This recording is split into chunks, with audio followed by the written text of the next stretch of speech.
Expertos la han calificado como la otra pandemia. Estamos hablando de las enfermedades mentales. Hoy queremos hablar en específico de la salud mental en los niños y para eso vamos a tomar contacto con el psicólogo Felipe Lucanoilier, PhD en psicología, investigador de ciencias médicas de la Universidad de Chile. ¿Cómo estás? Muy buenos días. Hola, buenos días, gracias por invitarme. Gracias a ti por estar con nosotros. Bueno, me acuerdo que te hemos tenido en otras oportunidades y de hecho cuando estábamos en plenas cuarentenas, donde los niños se veían súper perjudicados por estar encerrados, no ver a los compañeros, esta presión de tener que estudiar por el computador, que es súper difícil. Y ahora esto de volver a salir y ver además que estamos teniendo casos, por ejemplo, que superan con creces los que teníamos cuando estábamos encerrados, el susto, ¿no?, de volver también a esta normalidad. ¿Cómo los está afectando? Sí, lo que pasa es que la pandemia tiene ciertas condiciones que son como antinatura para un niño. Un niño necesita moverse, necesita socializar, necesita explorar, es muy hipersociable. Entonces la pandemia lo que hizo de alguna manera es coartar todas estas capacidades y una de las cosas que estamos viendo ahora es como ese, le podríamos llamar como un efecto de rebote, que es esta necesidad, por un lado, de salir, de tener mucho contacto social, de no querer nunca más volver a estar en pantallas, pero también eso va unido a un miedo a volver justamente a las condiciones iniciales. Entonces, yo siento que, y nos hemos dado cuenta con los datos, de que los niños ahora, o sea, sigue habiendo este proceso de adaptación dificultosa de la vida emocional de un niño, en donde por un lado necesita estos procesos sociales, comunicativos, pero por otro lado también tiene el miedo de volver a pedidos anteriores. Y tenemos muchos casos donde no solamente estamos hablando de niños que están tristes o que están enojados, frustrados, tenemos muchos intentos de suicidio, tenemos En niños. casos bien extremos que sí, sí, muchos niños. Chile es uno de los países que tiene la tasa más alta de suicidio adolescente en el mundo. También tenemos una de las tasas más altas de consumo de alcohol y THC, marihuana en Latinoamérica. Entonces, estamos todavía en pleno proceso de adaptación de fenómenos que son complejos para un niño y no estoy tan seguro que estemos haciendo lo correcto también con ellos. Cuando tú te refieres al suicidio en los adolescentes, sabemos que es una etapa particularmente compleja, ¿no? En el colegio, cuando uno está en el colegio cree que ese es el mundo, o ese es el mundo que uno tiene. Surgen rumores, fiestas ahora con las redes sociales, es más fácil, ¿no?, que se divulguen cosas sobre una persona o que se haga bullying a través de las redes sociales. Y me imagino que eso influye mucho. Ahora, por otro lado, el factor drogas que tú dices que ha aumentado muchísimo, ¿cuánto incide también en las cifras de suicidio? Mira, hay una concepción que es bien errónea de la adolescencia. Nosotros hemos construido como una concepción cultural de que el adolescente es difícil, es complicado, es peleador, es indiferente, es enrollado. Pero lo que muestran los estudios es que la adolescencia es un periodo genial, es un periodo tremendamente sensible, muy existencialista, podríamos decirle, es un periodo muy creativo, es un periodo muy explorador. Ahora, ¿dónde está el problema? Que en Chile no se puede ser así. ¿Me entiendes? En Chile el adolescente no puede ser adolescente, no puede enrollarse, no puede tener todas estas ideas sin que lo terminen llevando al psicólogo, al psiquiatra o medicando, no puede explorar, ¿me entiendes? Entonces, como en Chile no se puede ser adolescente, el adolescente busca formas más insanas de poder ser el mismo y el intento de suicidio es uno, es una manera ya simplemente de decir, en esta vida yo ya no quiero ni puedo vivir.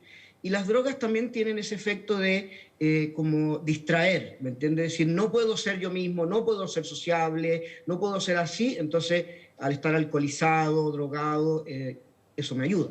Claro, es como Entonces eso es salirse, un una manera de gran... evadir.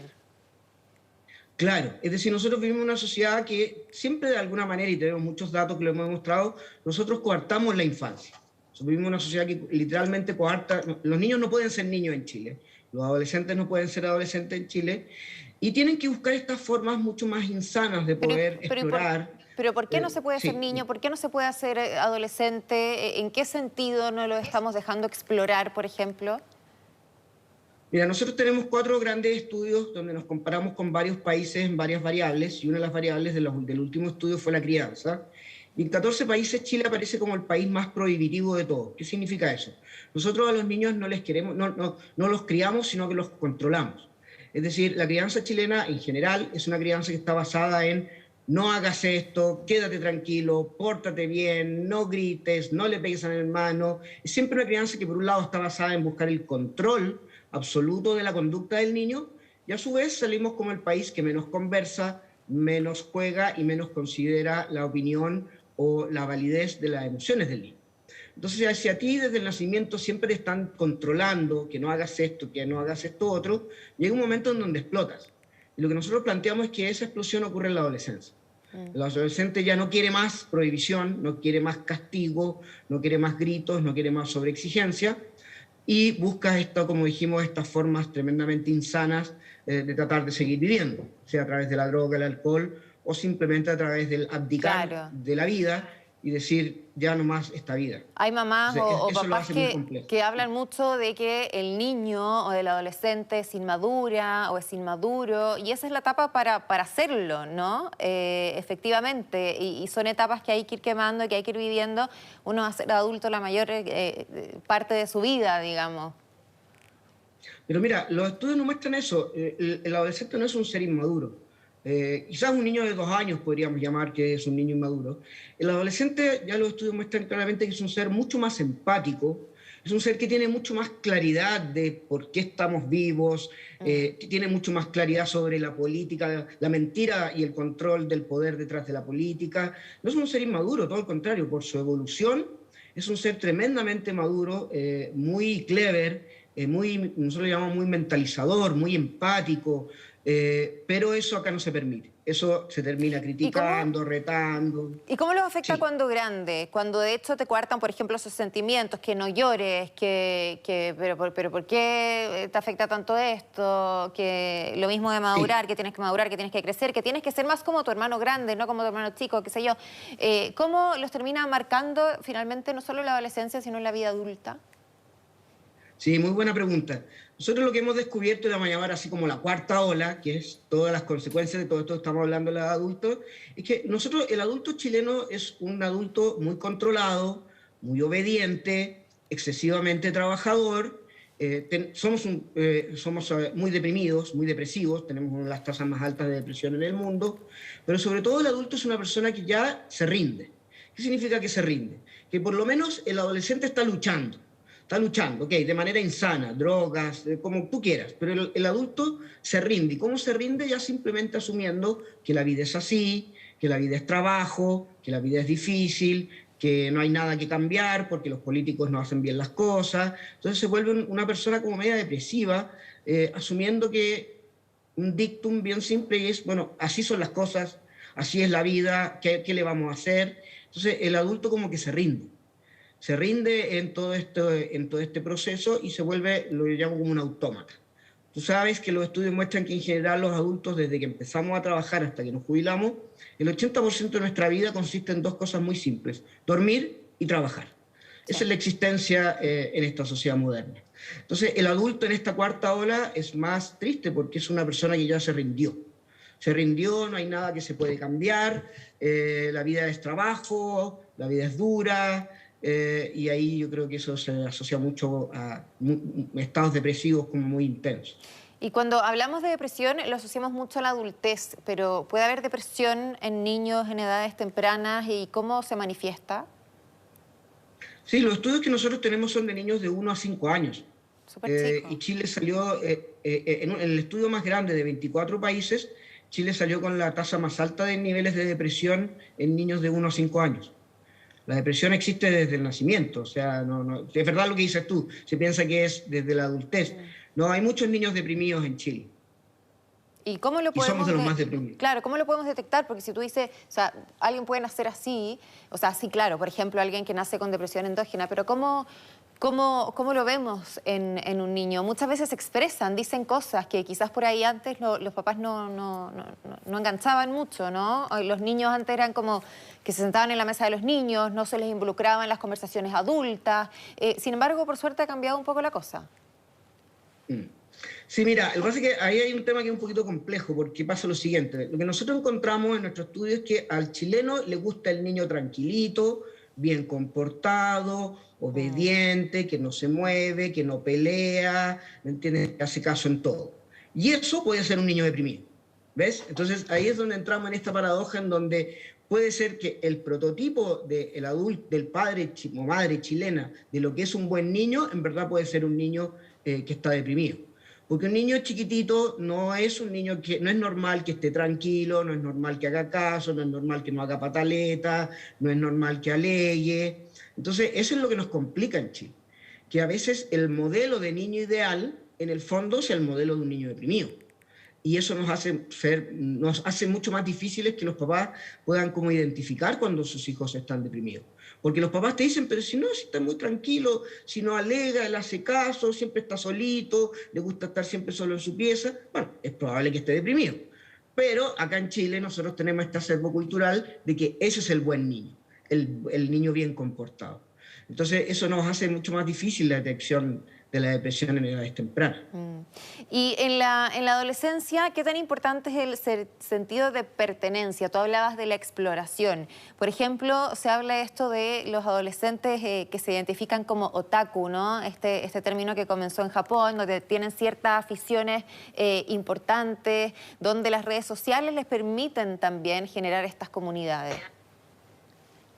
Mira, la adolescencia es un periodo, yo le llamo un periodo existencial filosófico. ¿Por qué? Porque el adolescente se hace estas terribles preguntas como ¿quién soy yo? ¿Dónde vivo? Se hace la tremenda pregunta ¿quién es realmente mi papá? ¿Quién es realmente mi mamá?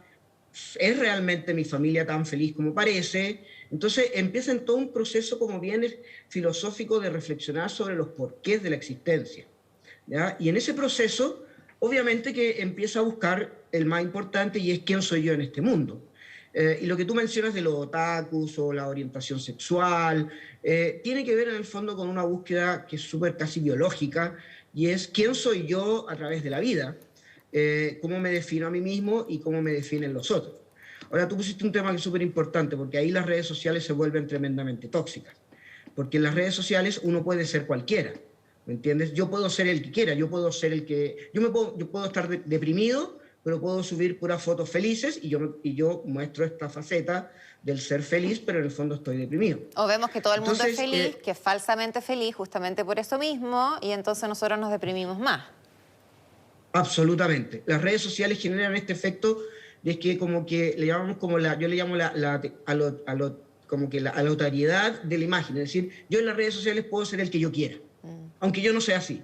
Pero yo me puedo presentar como yo quiera, yo puedo construir un pseudomundo que puede ser de una determinada manera, pero eso al final al adolescente, al adulto lo termina deprimiendo más porque se despierta al día siguiente y se da cuenta que no es ese que muestra constantemente en las fotos. Claro. Entonces genera una especie como de ilusión engañosa de construir tu identidad donde en algún momento sientes que eres el que te muestra en las redes sociales, pero tarde o Pero temprano sabes te que no. terminas dando cuenta que no eres así. Exactamente. Bueno, pasa con los filtros también, como esta dismorfia ¿cierto? Que lo podríamos conversar, de hecho, ya para otra vez, ¿no? De la imagen Sí, corporal, en fin.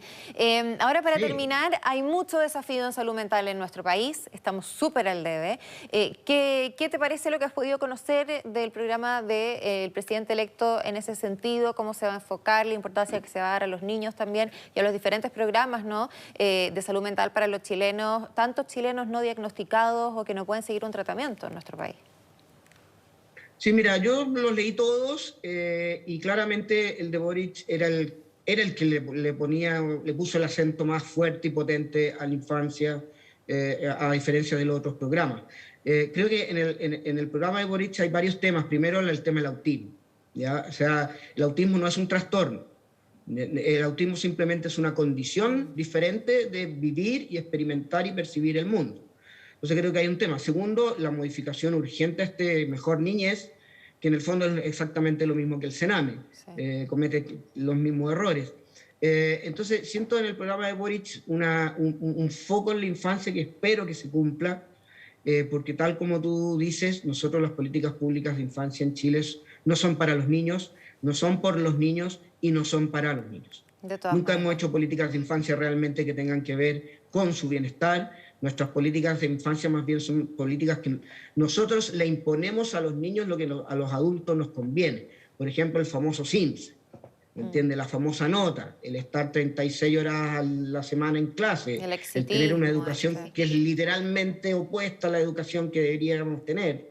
Entonces yo espero, por lo menos, siendo un poquito más generales, que el niño por primera vez en la historia de Chile exista como un ser válido, único, genial en las políticas públicas. Así es. Muy bien, Felipe Lucanullier, psicólogo, PhD en psicología, investigador de ciencias médicas de la Universidad de Chile. Muchísimas gracias, como siempre, por estar con nosotros, sobre todo para seguir poniendo sobre las mesas este tema, ¿no?, que es tan importante. Muchas gracias por invitarme, muy entretenida la conversación. Gracias. Chao, que estés bien. Chao.